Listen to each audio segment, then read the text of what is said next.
आज यानी 2 जुलाई से लेकर 9 जुलाई तक मोदी जी जो हैं वो बाहर दूसरी जो कंट्रीज हैं, 5 कंट्रीज का बताया गया, वहां पर गए हैं। तो क्या ना खास्ता, खुदा ना खास्ता।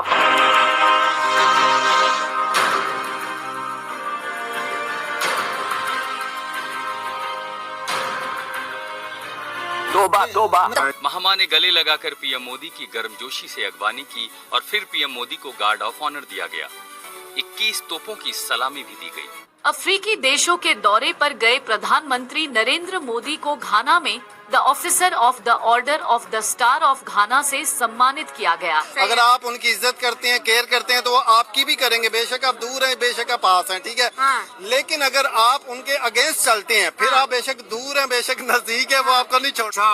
तोबा तोबा। अब भारत की नेतृत्व की जो एक्सेप्टेंस है वो दिखती है। दुनिया जो है वो भारत को वर्ल्ड लीडर के रूप में देखना चाहती है। तोबा तोबा। तो घाना के जो इम्पोर्टेंस है अफ्रीकन यूनियन में, बहुत क्रिटिकल इम्पोर्टेंट है। उनका बहुत बड़ी कंट्री है घाना, और बहुत क्रूशियल कंट्री है। आप उसको छोटी मोटी कंट्री नहीं कह सकते। खुदा ना खास्ता, खुदा ना खास्ता। तोबा तोबा। जय हिंद दोस्तों, आप सभी का स्वागत है आपके अपने YouTube चैनल के स्पेशल न्यूज में। दोस्तों, जैसा कि आप लोगों ने वीडियो के क्लिप में देखा, घाना के संसद में प्रधानमंत्री नरेंद्र मोदी से अपनी कुर्सी छोड़कर हाथ मिलाने पहुंचे। और दोस्तों, वहां प्रधानमंत्री नरेंद्र मोदी बुधवार को 2 दिन की यात्रा पर घाना पहुंचे थे। तभी दोस्तों वहां घाना पर उनका जोरदार से स्वागत किया गया। और दोस्तों, आप लोगों को ये भी बता दूं कि प्रधानमंत्री नरेंद्र मोदी की ये घाना में पहली द्विपक्षीय यात्रा है। इसलिए दोस्तों अकारा एयरपोर्ट पर उतरते ही उनका स्वागत किया गया और 21 तोपों की सलामी भी दिया। और दोस्तों, आप लोगों को ये भी बता दूं कि घाना के राष्ट्रपति जॉन ने प्रधानमंत्री नरेंद्र मोदी को देश के दूसरे सबसे बड़े नागरिक सम्मान officer of the order of the star of घाना से सम्मानित किया। और तभी दोस्तों प्रधानमंत्री नरेंद्र मोदी ने भी कहा कि घाना में जिस तरह से स्वागत हुआ, मैं उसके लिए हार्दिक आभारी हूं। और दोस्तों, प्रधानमंत्री की इस यात्रा को लेकर पाकिस्तानी मीडिया भी अब चर्चा कर रहा है कि प्रधानमंत्री नरेंद्र मोदी जहां भी जाते हैं उनका सम्मान अलग तरीके से किया जाता है। वहीं दोस्तों, सम्मान मिलने पर प्रधानमंत्री नरेंद्र मोदी ने कहा कि घाना के सर्वोच्च सम्मान से सम्मानित किया जाना मेरे लिए गर्व और सम्मान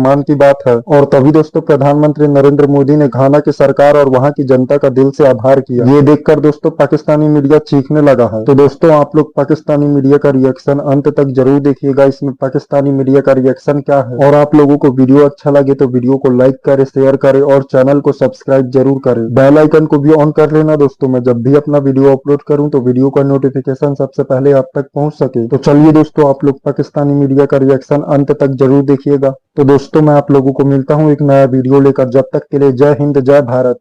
आपके प्राइम मिनिस्टर मोदी जी जो हैं वो 5 कंट्रीज के विजिट पर निकले हैं। आज यानी 2 जुलाई से लेकर 9 जुलाई तक मोदी जी जो हैं वो बाहर दूसरी जो कंट्रीज हैं, 5 कंट्रीज का बताया गया, वहां पर गए हैं। तो क्या कहेंगे, आपकी क्या क्या वजह है इस विजिट की और कितना इम्पोर्टेंट आप समझते हैं इन विजिट्स को?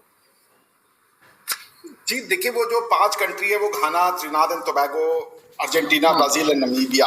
तो आई गेस घाना जो है वो अफ्रीका में है और नामीबिया भी अफ्रीका में है। बाकी ये जो देश हैं त्रिनाद, टोबैगो, अर्जेंटीना, ब्राजील, ये सारे के सारे आपका अमेरिकाज में हैं। तो इसका ये मतलब आप ये समझ लें कि आउटरीच प्रोग्राम है और ब्रिक्स की भी बातें चल रही हैं। BRICS as an idea is still developing और एक पॉसिबल ट्रेड ऑल्टरनेटिव इंडिया के लिए है। I mean trade alternative as in की ट्रेड आज की डेट में जो डीलिंग्स हो रही हैं उसमें इंडिया के लिए काफ़ी इंपॉर्टेंट पोजीशन रखता है। तो आई गेस यही होगा। अब गवर्नमेंट ऑफ इंडिया ने अगर कोई और स्पेशल पर्पज रखा है तो अभी मैंने उसको पढ़ा नहीं है, तो बट इट्स गुड। देखिए, प्रधानमंत्री मोदी जी की जो सबसे खास बात रही है उनके इन 11-12 सालों में, जो उनकी जो लीडरशिप भारत ने पाई है, और मैं मानता हूँ कि बहुत सही समय पे, क्रूशियल समय पे प्रधानमंत्री जी ने इस देश को वो स्थिरता और वो गति दी है। दोनों दी, स्थिरता और गति दोनों, because they were very crucial. तो उससे हमारी जो एक वैश्विक नीति रही उसमें काफ़ी अच्छा उधार आया। भारत का एक जो इमेज बना विश्व भर में उसमें काफ़ी सुधार आया।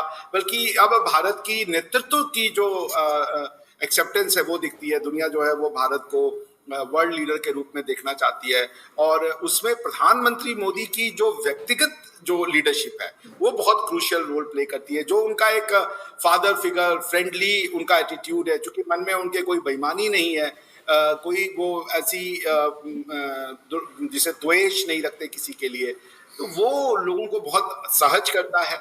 वो यूरोप में भी उतनी सहजता से एक्सेप्ट किए जाते हैं, और अफ्रीका के लोग तो उनके लिए हमेशा ही समझ लीजिए प्यार रहेगा।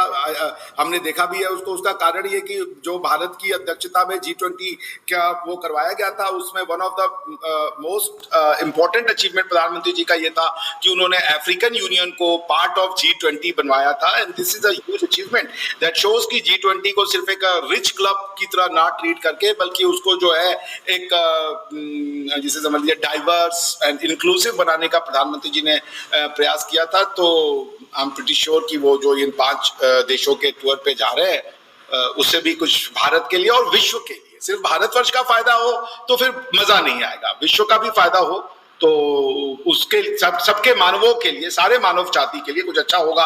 और मेरी ऐसी आशा है। बाकी डिटेल्स वो क्यों जा रहे हैं या क्या उसका आउटकम हो तो ज्वाइन करने के बाद ही पता चलेगा। लेकिन सर हमारे यहाँ भी हमारे फॉरेन मिनिस्टर अक्सर बाहर दूसरे कंट्रीज के विजिट पर रहते हैं, हमारे प्राइम मिनिस्टर भी अक्सर जाते रहते हैं। खैर उनको तो आप लोग कहते हैं कि जी कुछ मांगने गए होंगे, कुछ लेने गए होंगे, लेकिन आपके ख्याल से किसी भी कंट्री के प्राइम मिनिस्टर या फॉरेन मिनिस्टर के लिए या मिनिस्टर्स के लिए ये कितना इम्पोर्टेंट है कि वो दूसरी कंट्री के विजिट करते रहें? मैं सिर्फ पाकिस्तान की बात नहीं कर रही, मैं एक कह लीजिए लार्जर पिक्चर में एक बात कर रही हूँ कि बाकी कंट्रीज जो हैं उनके भी तो प्राइम मिनिस्टर जो है विजिट्स करते हैं। तो आप क्या समझते हैं कि कितना इम्पोर्टेंट है, करना चाहिए, या आपको लगता है बस ऐसे ही पैसा जाया कर रहे हैं? नहीं। देखिए, विश्व बहुत तेजी से इंटीग्रेट हो रहा है ना Arjun ji. We are getting integrated. जो जब आप शायद उसको समझ, सिर्फ क्या है इंटीग्रेशन है ना, बट ये है कि इंक्लूसिव होना चाहिए, सबका फायदा होना चाहिए। कोई भी इंटीग्रेशन वो इंपीरियलिस्टिक नहीं होना चाहिए। It should be give and take ना। तो उसमें अब जैसे घाना वो जा रहे हैं, तो घाना के जो इम्पोर्टेंस है अफ्रीकन यूनियन में बहुत क्रिटिकल इम्पोर्टेंट है। उनका बहुत बड़ी कंट्री है घाना, और बहुत क्रूशियल कंट्री है। आप उसको छोटी मोटी कंट्री नहीं कह सकते। तो अब उनमें जा करके आप वहाँ जब बात करेंगे एनर्जी की, हेल्थ की, डेवलपमेंट की, तो आपको फिर पता चलेगा। फिर इंडिया की जो पोजीशन यूनाइटेड नेशंस में होती है, या जो मुझे ये शब्द बहुत बुरा लगता है ग्लोबल साउथ, बिकॉज कि इसको दिखाने का तो ये प्रयास किया जाता है कि ग्लोबल नॉर्थ जो है रिच कंट्री है, ग्लोबल साउथ जो है वो अंडर डेवलपिंग या डेवलपिंग कंट्रीज को वो कहते हैं। I somehow it doesn't resonate, but perhaps because India anyways. तो ग्लोबल साउथ में इंडिया की लीडरशिप को बहुत स्ट्रॉन्ग करता है। आप अब ट्रिनिडाद एंड टोबैगो भी जाए, ट्रिनिडाद एंड टोबैगो कोई छोटी मोटी चीज नहीं है। एक बहुत सब्सटैंशियल और इम्पोर्टेंट भारतीय डायस्पोरा रहता है।